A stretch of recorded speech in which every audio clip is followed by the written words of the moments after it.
Hello and welcome to YouTube channel. और आज के इस वीडियो के अंदर हम पढ़ने वाले हैं अल्टरनेटिंग करंट, और इसे हम बहुत ही सारी शॉर्ट ट्रिक्स के साथ करने वाले हैं। तो चलिए शुरू करते हैं एसी को। तो देखिए एसी के अंदर सबसे पहले क्या आता है, एसी की इक्वेशन आती है।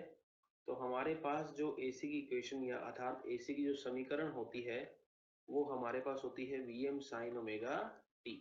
ये होती है हमारे पास एसी की समीकरण होती है, ठीक है।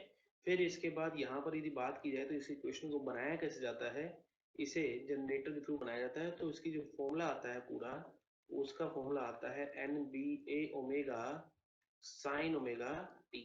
ये हमारे पास एसी की फॉर्मूला आता है। एन क्या होता है? एन होती है हमारे पास घेरों की संख्या या नंबर ऑफ टर्न्स होते हैं हमारे पास, ठीक है। फिर इसके बाद बी क्या होता है? तो बी होता है हमारे पास चुंबकीय क्षेत्र, मतलब कि मैग्नेटिक फील्ड होता है हमारे पास। फिर इसके बाद ए क्या है? तो ए होता है हमारे पास एरिया ऑफ कोइल, मतलब कुंडली का क्षेत्रफल, ठीक है। फिर इसके बाद ओमेगा, तो आपको पता ही है ओमेगा क्या होता है। ओमेगा होता है हमारे पास कोणीय आवृत्ति। तो जब एक जनरेटर का रोटर, जब एक आर्मेचर इस चुंबकीय क्षेत्र में जिसका क्षेत्रफल ए है रोटर का या आर्मेचर का, जब वो ओमेगा कोणीय वेग से घूर्णन करता है तब क्या होता है? तब उसके पास एक ईएमएफ बनता है, एक विद्युत बल बनता है, और उसका फॉर्मूला होता है एन बी ए ओमेगा साइन ओमेगा टी होता है हमारे पास, ठीक है। ठीक है, चलिए तो ये आ गया हमारे पास ईएमएफ का सूत्र एन बी ए ओमेगा साइन ओमेगा टी। यहाँ ओमेगा क्या होता है? ओमेगा होता है 2 पाई एफ। एफ क्या होता है हमारे पास? तो एफ होता है हमारे पास आवर्ती या फ्रिक्वेंसी, या हम इसे लिखते हैं 2 पाई अपॉन टी से लिखते हैं। तो इंडिया के अंदर हमारे पास एफ कितना होता है? 50 हर्ट्स होता है।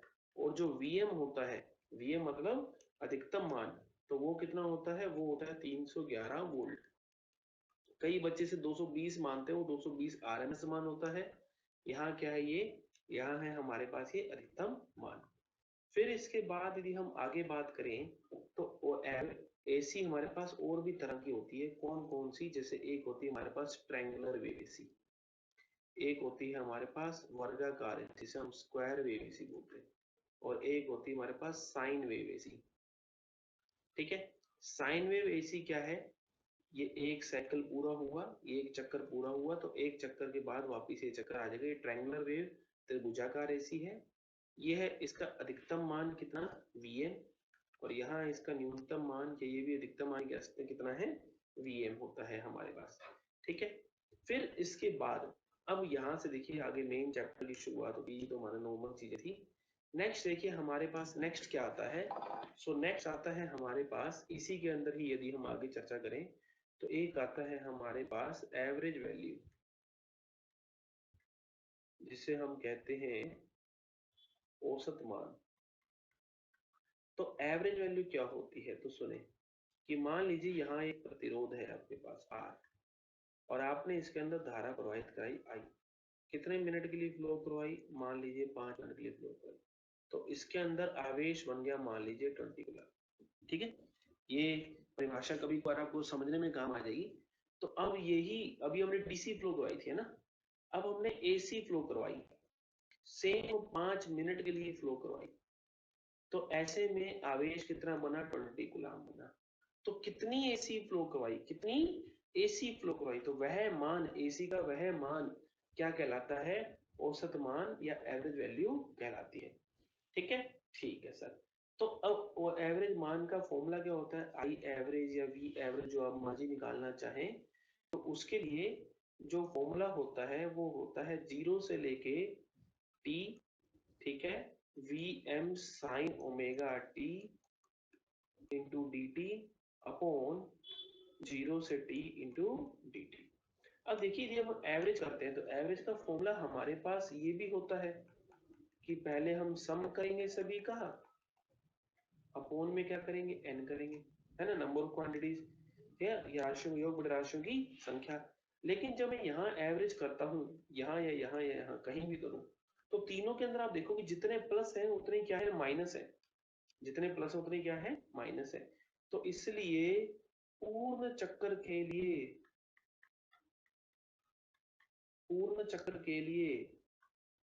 फुल साइकिल के लिए हमारे पास एवरेज मान कितना आता है? तो एवरेज मान आता है 0। क्यों? क्योंकि जितने प्लस में है उतने ही क्या है, माइनस में। और चाहिए कोई सी भी एसी हो, स्क्वायर वेव हो, साइन वेव हो, तीनों के अंदर ही हमारे पास पूर्ण चक्कर के लिए कितना आता है? 0 आता है। तो इसलिए हम कितने चक्कर के लिए निकालते हैं? आधे चक्कर के लिए ज्ञात करते हैं। इसके लिए हम ज्ञात करते हैं, अर्ध चक्कर के लिए हम ज्ञात करते हैं, हाफ साइकिल। तो हाफ साइकिल में ये कितना आता है हमारे पास? देखिए, तो हाफ साइकिल में हमारे पास ये आता है कितना?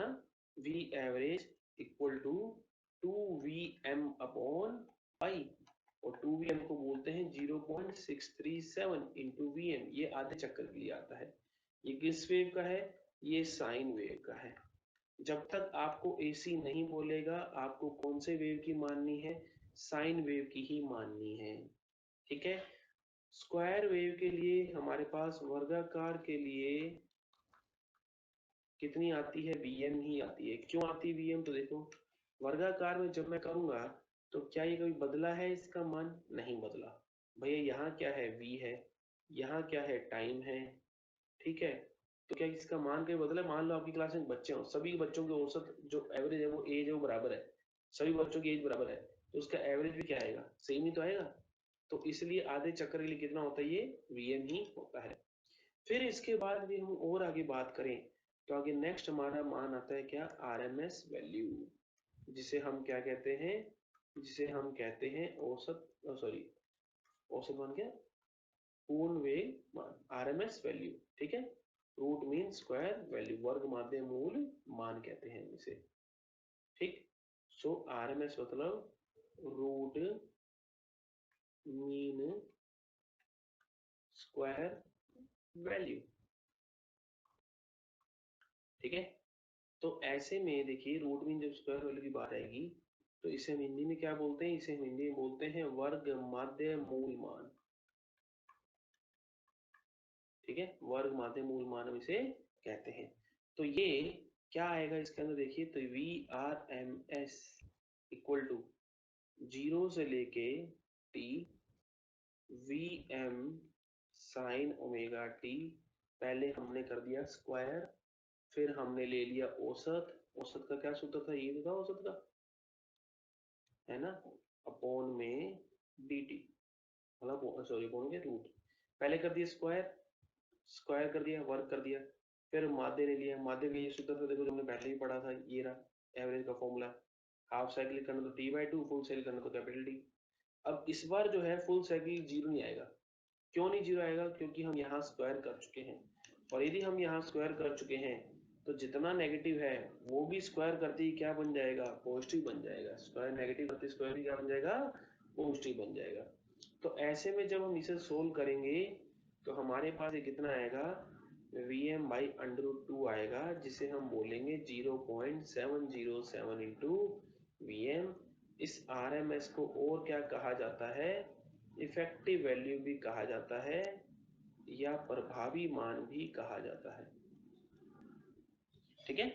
RMS वैल्यू क्या कहते हैं हम? इफेक्टिव वैल्यू या प्रभावी मान भी हम इसे कहते हैं, और इसे लिखते क्या है? 0.707 इंटू Vm से हम इसे लिखते हैं। तो ये होता है हमारे पास RMS का मान। ठीक भाई साहब। अब इसके बाद नेक्स्ट क्या देखो, तो ये हो गया हमारे पास VRMS। अच्छा, अब यदि मान लीजिए हमारे पास एक सिग्नल कोई ऐसा है,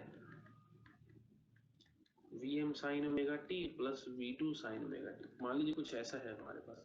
तो यदि आपको इसका RMS मान निकालना है तो वो कितना आएगा? V1 square plus V2 square upon 2। तो आप इसको डायरेक्ट याद रखें। ठीक है। अब एक बात आपको बता दूं, नोट, AC के जितने भी मेजरिंग इंस्ट्रूमेंट हैं, AC के मेजरिंग इंस्ट्रूमेंट किस पे काम करते हैं? धारा के ऊष्मीय प्रभाव पे काम करते हैं। ऊष्मीय प्रभाव पर या हीटिंग इफेक्ट ऑफ करंट पर कार्य करते हैं, works on heating effect of current. ठीक है, अब यदि हीटिंग इफेक्ट ऑफ करंट पे काम करते हैं तो आरएमएस का डेफिनेशन पता है क्या है? तो सुनो, मान लो कि एक कोई प्रतिरोध है, इसमें से हमने डीसी फ्लो करवाई, 5 मिनट के लिए फ्लो करवाई, 50 जूल डीसी, 50 जूल हीट बन गई मान लेते हैं। फिर हमने एसी फ्लो करवाई, वो भी 5 मिनट के लिए फ्लो करवाई, और उसमें भी क्या बनी, 50 जूल की हीट बनी। तो कितनी एसी फ्लो करवाएं तो एसी का वह मान क्या कहलाता है, आरएमएस कहलाता है। तो मतलब जो आरएमएस मान निकाला है ये हीटिंग से लेना देना है इसका, आप तो इतना याद रखो। तो यदि एसी के इंस्ट्रूमेंट की बात करें तो एसी के इंस्ट्रूमेंट क्या दिखाते हैं, एसी के इंस्ट्रूमेंट आरएमएस मान शो करते हैं, आरएमएस मान दिखाते हैं। तो यदि कहीं आपको ऐसा लिखा हुआ है 220 वोल्ट 50 हर्ट्ज, मान लो कहीं ऐसा लिखा हुआ है, तो 220 वोल्ट कौन सा मान है, ये 220 वोल्ट आरएमएस मान है। ठीक है, इसीलिए इसीलिए यदि आपको बोलूं कि 220 वोल्ट एसी या 220 वोल्ट डीसी में ज्यादा खतरनाक कौन है, which one is more dangerous,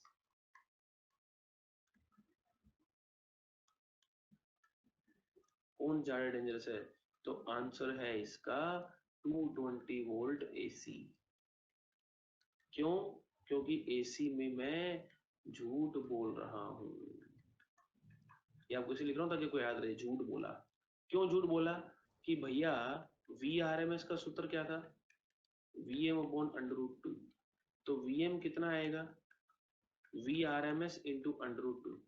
अब वी आर एम एस कितना है हमारे पास, 220 into under root two, multiply करते ही कितना आ जाएगा, 311.14, इतना वोल्ट आ जाएगा। अब बोला कितने वोल्ट का, 220 वोल्ट का, और चिपकाया कितना, 311, झूठ बोल के चिपका दिया, बोला 220 और चिपका दिया 312, सॉरी है ना 3142, तो झूठ बोला, तो इसलिए एसी ज्यादा खतरनाक है, डीसी में ऐसा कुछ भी नहीं है। इसके अलावा आपको और बता दूं कि एवरेज मान को, औसत मान को मीन वैल्यू भी कहते हैं, माध्य मान भी कहते हैं, और इसके अलावा डीसी वैल्यू भी कभी कभार कह देते हैं। ठीक है, मतलब यदि क्या, क्या आप यदि इंस्ट्रूमेंट में एक डीसी नापने वाले इंस्ट्रूमेंट में एसी फ्लो कराओगे और मान लो इंस्ट्रूमेंट नहीं जलता हो, जलता मतलब बर्न ना हो, तो ऐसे वो डीसी मान शो कर देगा एसी का। ठीक है, तो ये हमारे पास होता है। तो यहां तक तो था सिंपल। अब हमारे पास आगे के जो सर्किट, आगे के जब जो सर्किट,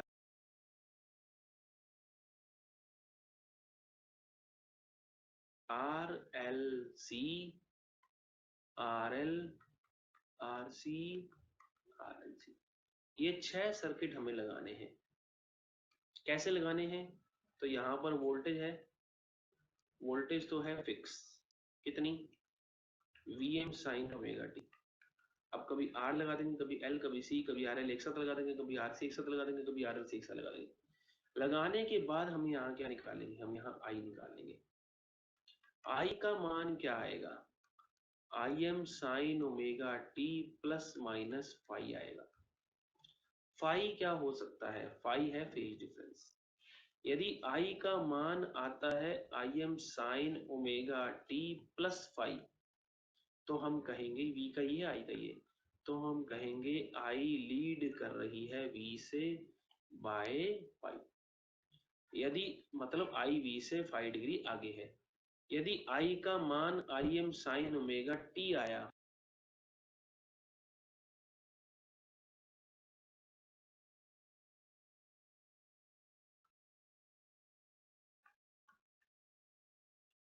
और यदि मान लीजिए आई का मान आया आई M sine omega T minus five, तो हम कहेंगे कि आई वी से लैग कर रहा है।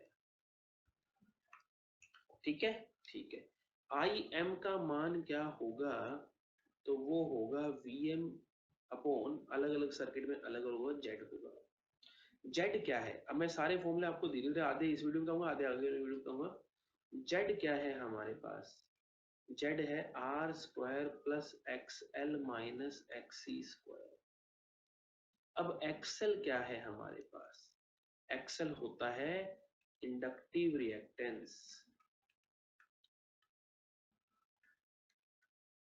ठीक है, जिसे हम बोलते हैं प्रेरकत्व प्रतिघात। एक्सी क्या होता है? कैपेसिटिव रिएक्टेंस,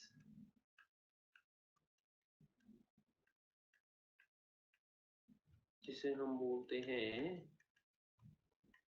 धारितीय प्रतिघात, ठीक है। एक्सेल का फॉर्मूला क्या होता है? 2 पाई एफ एल, किसमें होता है? ओम में। एक्सी का फॉर्मूला क्या होता है? 1/2 पाई एफ सी, किसमें? ओम में। और आर भी किसमें होता है? ओम में होता है। जेड को हम क्या बोलते हैं? जेड को हम बोलते हैं इम्पीडेंस, ठीक है। जेड को हम क्या बोलते हैं? इम्पीडेंस बोलते हैं। इसको क्या बोलते हैं हिंदी में? इसको हम बोलते हैं प्रतिबाधा। अच्छा, अब क्या करना क्या है ये सुनो। जब आप केवल आर पढ़ रहे हैं, ओनली आर पढ़ रहे हैं, तो आप क्या करो, सिर्फ आर को रखो, बाकी हटा दो। आर को रखो, बाकी जीरो। तो आई का फॉर्मूला क्या आ जाएगा? देखो, आई का फॉर्मूला आ जाएगा, आई एम का है, आई का नहीं, मतलब आई का अधिकतम मान का है, तो आई का फॉर्मूला आ जाएगा वी बाय आर।